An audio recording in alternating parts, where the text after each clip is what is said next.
Hello dear students, how are you all? Dear students, last time we have studied about the extraction of iron from its oxides, mainly from hematite. So dear students, and before that we have already discussed about the reduction of various metal oxides into metal. The metal which is obtained from the reduction of their oxides, that is called as crude metal, because that metal still consists of impurities in it. As a result, we have to remove these impurities to purify the metals. So dear students, the method or process of removal of impurities from the metal, crude metal, which is obtained after the reduction of metal oxide, that is called as refining. तो metal को जो reduction process के बाद जो metal बनी है वो crude metal जो है, उस मेटल से इम्प्योरिटीज को रिमूव करने के लिए जो मेथड या प्रोसेस यूज किया जाता है, that is called as refining. So dear students, today we are going to discuss methods of refining. So first method is liquation. This method is used for refining the metals having low melting points than those of impurities. यानी कि ये जो method है refining का, ये उन metals के लिए यूज होता है जिसके अंदर मेटल्स का जो मेल्टिंग पॉइंट है वो क्या होता है, लो होता है, और इम्प्योरिटीज का मेल्टिंग पॉइंट ज़्यादा होता है. एज ए रिजल्ट जो है मेटल जो है प्रेफरेबली जो है इजीली जो है फर्स्टली पहले जो मेल्ट हो जाती है as compare to the impurity, और इम्प्योरिटी बाद में मेल्ट होती है. तो एग्जांपल क्या है इन मेटल्स के, टीन है, लेड है, बिस्मथ है, एटसेट्रा. तो डियर स्टूडेंट्स, इस मेथड में क्या होता है, in this method impure metal is placed on the sloping hearth of reverberatory furnace. Reverberatory furnace जो है एक भट्टी है और उसमें जो है क्लोज कंटेनर टाइप है. यहाँ पे आपकी क्रूड मेटल है और इस क्रूड मेटल को एक रेवर्बरेटरी फर्नेस में प्रेजेंट एक स्लोपिंग हर्थ है, यानी कि स्लेंटिंग जो है स्लेंटिंग स्लोपिंग जो है इसके अंदर प्लेस प्रेजेंट है, फ्रॉम विच जो है metal is crude metal is allowed to fall down. तो क्रूड मेटल को यहाँ से नीचे फॉल डाउन करने के लिए अलाउ किया जाता है. और ये स्लोपिंग अर्थ जो है इट इज हीटेड, इसको हीट किया जाता है. सो मेल्टिंग पॉइंट जो है मेटल का लो होने की वजह से मेटल जो है मेल्ट हो करके और वो फ्लो कर जाती है, डाउन हो जाती है, नीचे आ जाती है. और इम्प्योरिटीज नॉन फ्यूजिबल, यानी कि मेल्ट ना होने वाली होने के कारण impurities remains present on the sloping hearth. As a result जो है metal is separated from the impurities. Impurities remains present on the sloping hearth and metal after melting flows down and can be separated as a pure metal.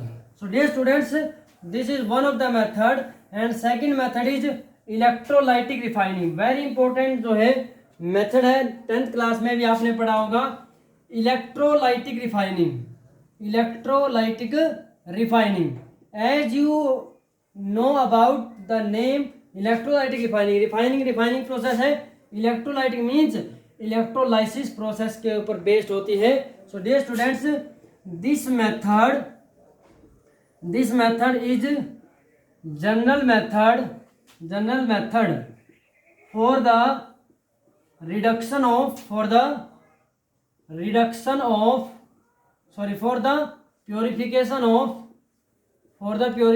Of most of the metals के लिए general method होता है purification का. इस method में क्या होता है, it is based upon electrolysis process के ऊपर बेस्ड होता है. इन दिस मेथड, इस मेथड में क्या करते हैं, इन this method impure metal is taken as anode. Impure metal is taken as anode, whereas thin strip of pure metal is taken as cathode, and salt of same metal and salt of same metal is used as an electrolyte. So dear students, इसके अंदर बहुत important है ये, इसमें जो है general method होता है रिडक्ट इसका प्योरिफिकेशन का, और इस मेथड में जो इम्प्योर मेटल है उसको एनोड लिया जाता है और प्योर मेटल की थिन स्ट्रिप को कैथोड लिया जाता है, और सेम मेटल का जो साल्ट है that is used as an electrolyte. और देखो जो इम्प्योर मेटल है उसका जो ब्लॉक लिया जाता है वो थिक ब्लॉक लिया जाता है इम्प्योर मेटल का, और इसको क्या बना दिया हमने, एनोड। एनोड में जब इसके साथ में थिन स्ट्रिप जो है प्योर मेटल की थिन स्ट्रिप लेंगे तो ये क्या लेंगे हम, कैथोड। ये हो गया आपका कैथोड, और इसके ऊपर कौन सा चार्ज है, माइनस, और ये क्या होगा, impure metal that is taken as anode, और ये कैथोड पे क्या रहेगा, प्योर मेटल रहेगा। सो डियर स्टूडेंट्स, इलेक्ट्रोलाइट जो होगा ये कौन सा रहेगा, जो भी मेटल हम रिफाइन कर रहे हैं उसी मेटल का साल्ट, यहाँ पे लिखेंगे salt of same metal which is to be purified, जिसको प्योरीफाई करना उसी मेटल का साल्ट जो है वो इलेक्ट्रोलाइट के तौर पर प्रेजेंट रहता है।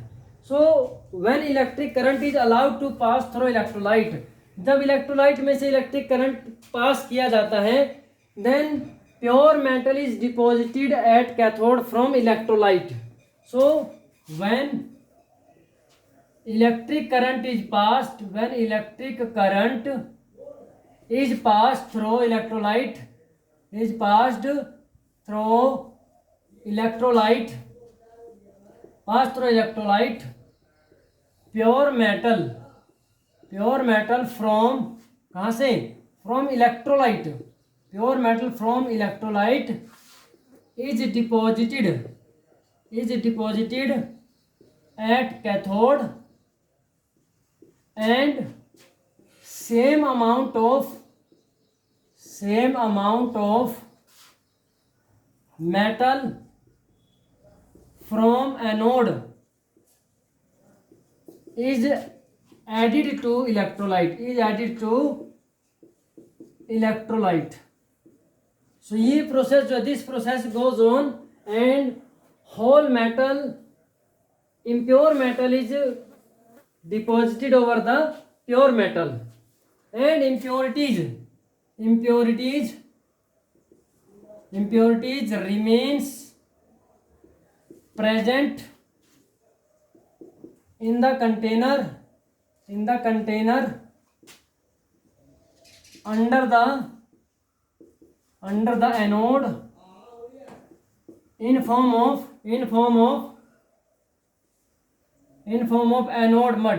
एनोड मड की फॉर्म में जो है इम्प्योरिटी जो है नीचे प्रेजेंट रह जाती है।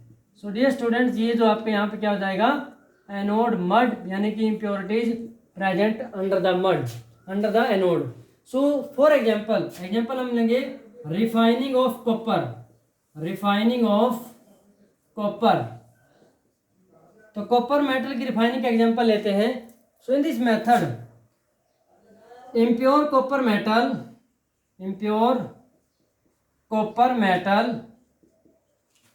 is taken as anode and thin strip of pure copper metal is taken as cathode। salt of copper कौन सा साल्ट लेंगे, that is copper sulfate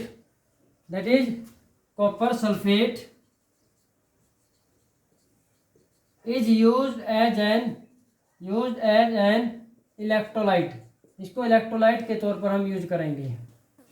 so one electric current is pass through, तो यहाँ पर मैं इसको चेंज कर देता हूँ अकॉर्डिंग टू कॉपर मेटल। तो यहाँ पे हमने क्या ले लिया, कॉपर सल्फेट, और यहाँ पे क्या हो जाएगा, प्योर कॉपर मेटल और यहाँ पे क्या हो जाएगा, impure copper metal. So when electric current is passed